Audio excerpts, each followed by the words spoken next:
इस गांव में एक स्कूल होना ज़रूरी है। इस जगह एक होटल होना ज़रूरी है। यहाँ एक मंदिर होना ज़रूरी है। इस जगह एक हॉस्पिटल होना ज़रूरी है। दोस्तों, आज हम ज़रूरी है से संबंधित पैटर्न से सेंटेंस बनाना सीखेंगे। आइए, वेलकम टू स्पोकन इंग्लिश मामला।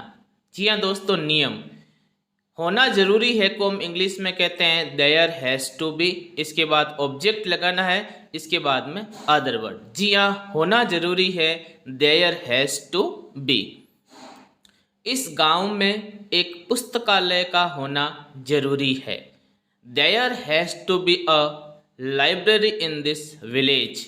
There has to be a library in this village.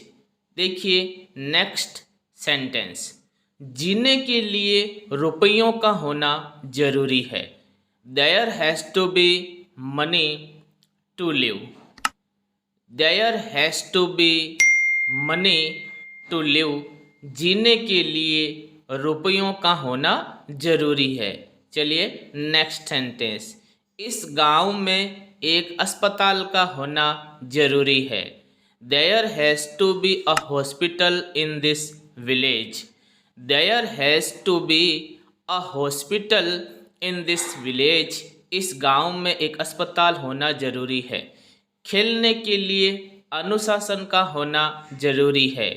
There has to be discipline to play. There has to be discipline to play.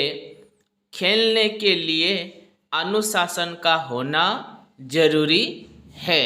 Next, सोने के लिए शांति का होना ज़रूरी है। There has to be peace for sleep. There has to be peace for sleep.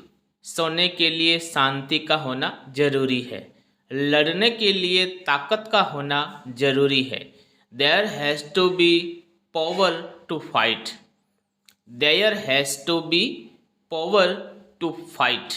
लड़ने के लिए ताकत का होना ज़रूरी है। चलिए देखते हैं नेक्स्ट सेंटेंस, इस जगह एक तालाब का होना ज़रूरी है। There has to be a pond at this place. There has to be a pond at this place. इस जगह तालाब होना ज़रूरी है। खेती के लिए बारिश का होना ज़रूरी है। There has to be rain for farming. There has to be rain for farming. Thanks दोस्तों।